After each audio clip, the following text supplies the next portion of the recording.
अस्सलाम वालेकुम दोस्तों। फुली फंडेड स्कॉलरशिप में अप्लाई करने के लिए कुछ स्कॉलरशिप्स की रिक्वायरमेंट होती है या कुछ यूनिवर्सिटीज़ की ये रिक्वायरमेंट होती है कि आपने पहले प्रोफेसर के साथ कांटेक्ट करना होता है। और उसमें भी कुछ यूनिवर्सिटीज़ या कुछ कंट्रीज़ में इस तरीके से होता है कि एक फार्मल लेटर इशू किया जाता है, जिस तरह से चाइना में किया जाता है। और कुछ कंट्रीज़ में ये होता है कि कोई फार्मल लेटर इशू नहीं किया जाता, और बाज़ औक़ात ये कंपल्सरी भी नहीं होता कि आप किसी प्रोफेसर के साथ कांटेक्ट करें, बल्कि ज़्यादातर यूनिवर्सिटीज़ में, ज़्यादातर कंट्रीज़ में ऐसा होता है कि ये ज़रूरी नहीं होता कि आप प्रोफेसर के साथ कांटेक्ट करें, लेकिन बेहतर तरीका यही होता है कि आप कोशिश करें कि पहले आप किसी प्रोफेसर से कांटेक्ट कर लें। तो जो आपने प्रोफेसर को ईमेल सेंड करना है एक्सेप्टेंस लेटर के लिए, और आपने अभी जो ईमेल सेंड करना है इसी महीने से, यानी कि जुलाई से, वो आपने जापान का जो मैक्स स्कॉलरशिप है उसके लिए आपने ईमेल्स करनी है प्रोफेसर को एक्सेप्टेंस लेटर के लिए, और उसमें आपने यूनिवर्सिटी ट्रैक के थ्रू अप्लाई करना है। और उसके अलावा फिर सितंबर के लास्ट पे या फिर अक्टूबर के स्टार्ट में आपने ईमेल्स करनी है प्रोफेसर्स को एक्सेप्टेंस लेटर के लिए, चाइना में जितने भी स्कॉलरशिप्स हैं उनके लिए। तो इस तरीके से आपने ये जो टाइम लाइन है इसको फॉलो करते हुए आपने ईमेल्स करनी है। और ईमेल का फॉर्मेट कैसा होना चाहिए, मैं इसके ऊपर आज बात करने वाला हूँ। आपको बताऊँगा कि आपने अपनी ईमेल में कौन कौन सी चीज़ें ऐड करनी हैं। उसके अलावा जो टिप्स हैं, जिन चीज़ों का आपको ख्याल रखना चाहिए while sending the emails to professor. तो प्रोफेसर को ईमेल करते हुए आपने किन चीज़ों का ख्याल रखना है उस पर भी मैं बात करूंगा, लिहाजा ये वीडियो कंप्लीट देखिएगा। और अगर अभी तक आपने हमारा चैनल सब्सक्राइब नहीं किया तो इसको सब्सक्राइब कर लें, ताकि आने वाले दिनों में जितने भी अपडेट्स हैं वो आपको टाइमली मिलती रहें। तो अभी चलते हैं कंप्यूटर स्क्रीन पर, वहाँ पर जाकर मैं आपको ईमेल का फॉर्मेट भी बताता हूँ कि क्या क्या चीज़ें आपने अपनी ईमेल में आपने ऐड करनी है। उसके अलावा कौन से ऐसे टिप्स हैं या कौन सी ऐसी चीज़ें हैं जिनका आपने ख्याल रखना है जब भी आप ईमेल करें प्रोफेसर्स को एक्सेप्टेंस लेटर के लिए। So let's go to computer screen. पहले अगर बात करें ईमेल के फॉर्मेट की, तो उसमें सबसे पहले आपने सब्जेक्ट लाइन लिखनी है जो कि बहुत ही सिंपल सादा सी हो, और उसको आपने टू द पॉइंट लिखना है। जिस तरह से मैंने लिखा है रिक्वेस्ट फॉर पीएचडी एक्सेप्टेंस या पीएचडी सुपरविजन, ऐसे या मास्टर्स के लिए भी लिख सकते हैं। और ज़रूरी नहीं है कि आप ऐसे ही एज इट इज़ लिखें, आप इसको डिफरेंट और तरीक़ों से भी लिख सकते हैं जैसे आपको अच्छा लगे, लेकिन आपने बहुत ही सादा, बहुत ही सिंपल सी और टू द पॉइंट, जिसमें पर्पस समझ आ रहा हो ईमेल करने का क्या पर्पस है।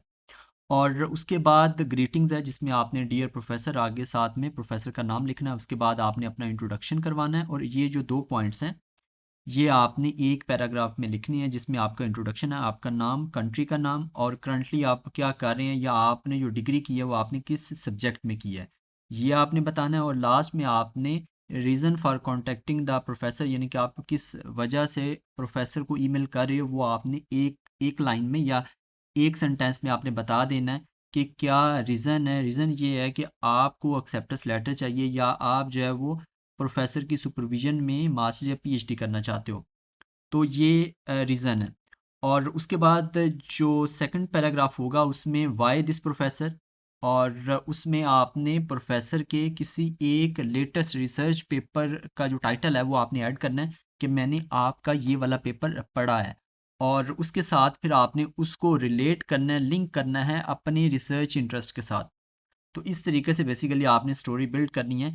और जब आपने अपना रिसर्च इंटरेस्ट बता दिया, और उसके बाद जो थर्ड पैराग्राफ होगा उसमें आपने अपना जो बैकग्राउंड और जो अचीवमेंट्स हैं वो आपने बतानी है और अपनी स्किल्स बतानी है। तो उसमें अगर तो कोई पब्लिकेशन है तो पब्लिकेशन के बारे में आपने बताना है कि आपकी एज अ फर्स्ट ऑथर कितनी है, एक है, दो है पब्लिकेशन, या जितनी भी पब्लिकेशन है वो मेंशन करनी है आपने। या आपकी अगर कोई भी एज अ फर्स्ट ऑथर नहीं है तो सिंपली आपने बता देना कि इतनी पब्लिकेशन है। और उसके साथ साथ कोई अवार्ड या जो भी रिसर्च के रेलेवेंट, कोई रिसर्च रिपोर्ट, कोई पेपर, इस तरह का कोई भी कोई मटेरियल है, कोई आपने पब्लिश किया, तो वो आपने इसमें लिखना है। उसके बाद स्किल जो कि बहुत इंपॉर्टेंट है, इसमें आपने अपनी फील्ड के रेलेवेंट स्किल्स, अब जिस तरह से इकोनॉमिक्स वाले हैं तो उनके रेलेवेंट जो है वो आर है, पाइथन है, इस तरह के जो सॉफ्टवेयर्स हैं वो हैं। इसी तरह और भी स्किल्स हो सकती हैं। इसी तरह अगर आपका कोई लैब वर्क है तो अपनी लैब वर्क के रेलेवेंट आपने चीज़ों को ऐड करना है। कोई भी जो चीज़ बहुत ज़्यादा सिंपल, जिस तरह से माइक्रोसॉफ्ट ऑफिस या वर्ड, ये चीज़ आपने ऐड नहीं करनी। थोड़े से लेटेस्ट एडवांस लेवल के जो सॉफ्टवेयर्स हैं वो आपने ऐड करने हैं। तो ये आपने बता दिया। उसके बाद जो नेक्स्ट पैराग्राफ होगा उसमें आपने क्या करना है कि आपने रिक्वेस्ट करनी है, अपनी स्किल्स बताने के बाद आपने जो नेक्स्ट पैराग्राफ है उसमें बताना है कि मैं जो है वो आपसे रिक्वेस्ट करता हूँ कि आप मुझे एक्सेप्टेंस लेटर इशू करें। अच्छा, इसमें मैं आपको एक चीज़ क्लियर कर दूँ कि कुछ कंट्रीज़ होते हैं जहाँ पर प्रॉपर एक फॉर्मल लेटर इशू किया जाता है, जिस तरह से चाइना है। और इसमें आपने एक चीज़ का ख़्याल रखना है कि क्या जिस कंट्री में आप ईमेल कर रहे हैं, क्या वो कोई फॉर्मल लेटर इशू करती हैं या नहीं करते। तो ज़्यादातर जो कंट्रीज़ हैं वो कोई भी फॉर्मल लेटर इशू नहीं करते, यानी कि जो प्रोफेसर है। लेकिन चंद कंट्रीज़ हैं जो फॉर्मल लेटर इशू करती हैं, जैसा कि चाइना में प्रोफेसर जो है एक फॉर्मल लेटर इशू करते हैं, एक्सेप्टेंस लेटर जिसको बोलते हैं। तो इस चीज़ का आपने ख्याल रखना है, अगर आप चाइना में ईमेल कर रहे हैं तो आपने आपने ये लिखना है कि मुझे एक्सेप्टेंस लेटर इशू किया जाए, ताकि मैं आपकी इस यूनिवर्सिटी में अप्लाई कर सकूं। अगर आप किसी ऐसे कंट्री में कर रहे हैं या किसी ऐसी यूनिवर्सिटी में कर रहे हैं जहाँ पर इस तरीके से फॉर्मल लेटर इशू नहीं किया जाता, तो उस सूरत में आपने सिंपल ये कहना है कि आप मुझे एक्सेप्ट करें, और ताकि मैं आपकी सुपरविज़न में आकर अपनी रिसर्च या अपनी डिग्री वगैरह कंप्लीट कर सकूं। और उसके बाद आपने ये बताना है कि मैंने सीवी अटैच किया है, और इसमें बहुत सारे लोग ये भी कहते हैं कि साथ में रिसर्च प्रपोज़ल वगैरह भी ऐड करना चाहिए, लेकिन मैं समझता हूँ कि आपको सिर्फ सीवी, जो इनिशियल स्टेज है, इनिशियल स्टेप है, उसमें आपको सिर्फ सीवी अटैच करना है। अगर प्रोफेसर कहे तो फिर बाद में आप सेंड कर सकते हैं। उसके बाद आपने थैंक यू करना है। थैंक यू के बाद आपने जो क्लोजिंग होता है कि सिंसियरली, और उसके बाद आपने अपना नाम वगैरह, यूनिवर्सिटी का नाम, ईमेल आईडी वगैरह वो आपने लिखना है। अच्छा, इसमें कुछ टिप्स हैं, कुछ चीज़ें हैं जिनका आपने ख्याल रखना है, और ये बहुत ही इंपॉर्टेंट है। जब भी आप ईमेल करें तो इन चीज़ों का आपने लाजमी ख्याल रखना है। इसमें सबसे पहला पॉइंट है कि keep the email simple, professional and concise. कि आपने जो ईमेल लिखना है वो आपने बहुत ही सिंपल, सादा अल्फाज में और टू द पॉइंट लिखना है। उसमें कोई भी आपने कोई लंबी स्टोरी बीच में नहीं लिखनी। आपने बहुत सादा और सिंपल रखना है। उसके बाद जो सेकंड पॉइंट है वो है कि get straight to the point, avoid long personal stories, ये मैंने आपको बता दिया है। और उसके बाद है highlight your academic strengths and research skills, not your personal difficulties और फाइनेंशियल सिचुएशन। मैंने बहुत सारे स्टूडेंट देखे हैं, मुझे भी बहुत सारी ईमेल्स आती हैं कि मेरा ये मसला है फाइनेंशियल, मेरा ये प्रॉब्लम है, मेरा ये फैमिली मैटर है, तो मेरी हेल्प कर दें। तो बराए मेहरबानी आप जो है कभी भी प्रोफेसर को कभी भी इस तरीके से ना कहें कि मेरा ये फाइनेंशियल मसला है, मेरे ये पर्सनल मसाइल हैं, तो इस वजह से मुझे आप एक्सेप्टेंस लेटर दे दें या मुझे जो है वो स्कॉलरशिप के लिए सिलेक्ट कर लें। ऐसा कभी भी ना कहें, वो आपको कभी भी रिस्पॉन्स नहीं करेगा। आपने जो है अपनी जो स्किल्स हैं वो आपने बेसिकली बतानी है, मेरे पास ये स्किल्स हैं। अपनी जो स्किल्स हैं वो बताएं, ना कि अपने जो पर्सनल इश्यूज हैं वो आप कभी भी डिस्कस ना करें कि मैं अनएम्प्लॉयड हूँ या मेरे साथ ये प्रॉब्लम्स हैं। ये आपने कभी भी मेंशन नहीं करना। आपने प्रोफेशनली और आपने बहुत सादा, सिंपल, टू द पॉइंट, और अपनी जो रिसर्च एरिया है, अपनी जो स्किल्स हैं, बस उसी के इर्द गिर्द आपने घूमना है, यानी कि उसी के रेलेवेंट आपने चीज़ें लिखनी है। उसके बाद पॉइंट है कि clearly explain why you are interested in that professor research. ये आपने क्लियरली एक्सप्लेन करना है, ये मैंने आपको ऊपर बता दिया कहाँ पर आपने लिखना है। उसके बाद है give your attachments clear file name and format. हाँ, तो इसमें क्या होता है कि बहुत सारे स्टूडेंट क्या करते हैं कि सीवी को वर्ड की फॉर्म में भेज देते हैं, तो इस तरह से आपने नहीं करना है। इसको पीडीएफ में कन्वर्ट करके फिर आपने भेजना है, और उसका नाम अपने नाम से रख लें या सीवी कर लें, इस तरीके से आप कर लें, या अपना नाम साथ में सीवी लिख लें। तो इस तरीके से आपने भेजना, आपने वर्ड की फॉर्म में नहीं भेजना। उसके बाद proof read the email carefully for grammar and spelling mistakes.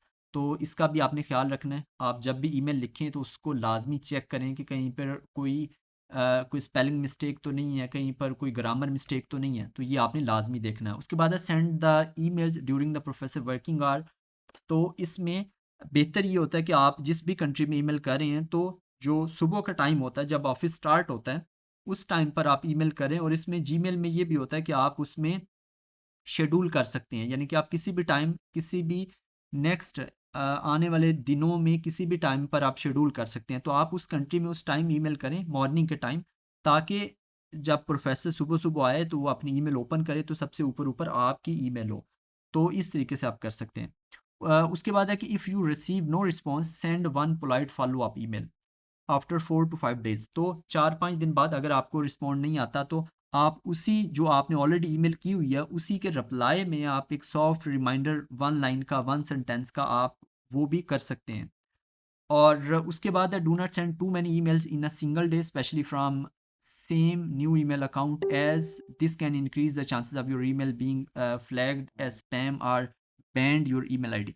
तो इस तरह से होता है कि जब कोई स्पेशली जो नया अकाउंट हो तो उसमें अगर आप बहुत ज़्यादा ईमेल करें तो वो कोई भी हो, जीमेल हो, याहू हो, या फिर हॉटमेल हो, या फिर आउटलुक हो, तो अगर कोई आप एकदम से बहुत ज़्यादा ईमेल्स करना स्टार्ट हो जाएंगे तो वो उसको ब्लॉक कर सकता है। तो इसलिए आपने इस चीज़ का ख्याल रखना है। आपने बिल्कुल पर डे आप 15 से 20 ईमेल से ज़्यादा ना करें, और इस तरीके से आप करेंगे तो ज़्यादा बेनिफिशियल होगा। इस चीज़ का आपने ख्याल रखना है।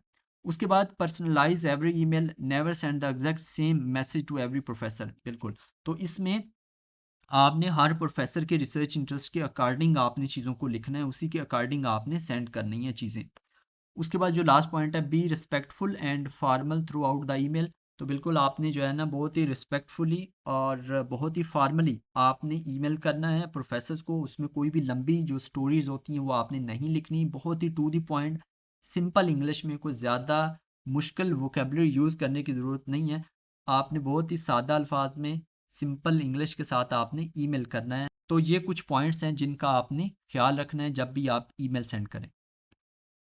जी, तो दोस्तों ये थी आज की वीडियो, और ये जो ईमेल का फॉर्मेट है आपने उसमें ये चीज़ें आपने इंक्लूड करनी है। उसके अलावा जो मैंने आपको टिप्स बताए हैं आपने कोशिश करनी है उनको आपने फॉलो करना है, और ज़्यादा से ज़्यादा प्रोफेसर को आपने ईमेल करनी है एक्सेप्टेंस लेटर के लिए।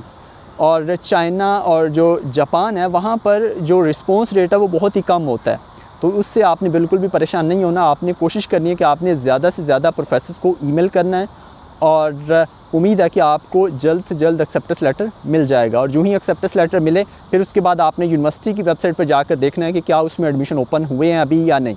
अगर तो एडमिशन ओपन हुए तो फिर वहाँ पर अप्लाई का तरीकाकार भी लिखा होगा, तो वो मैं आपको आने वाले दिनों में साथ साथ आपको बताता जाऊँगा कि आपने किस तरीके से अप्लाई करना है, किस तरीके से यूनिवर्सिटीज़ की जो वेबसाइट्स हैं वहाँ से प्रोफेसर्स को ढूंढना है, ये तमाम चीज़ें। आल्दो कि मैंने लास्ट ईयर भी इन पर वीडियोस बनाई थी, और जापान के जो प्रोफेसर्स हैं वो आपने किस तरीके से फाइंड आउट करने हैं उस पर भी मैं वीडियो बना चुका हूँ, और उसका लिंक मैं नीचे डिस्क्रिप्शन में दे दूँगा। और जो चाइनीज़ प्रोफेसर्स हैं वो कैसे आपने फाइंड आउट करने हैं उसका लिंक भी मैं नीचे डिस्क्रिप्शन में दे दूँगा।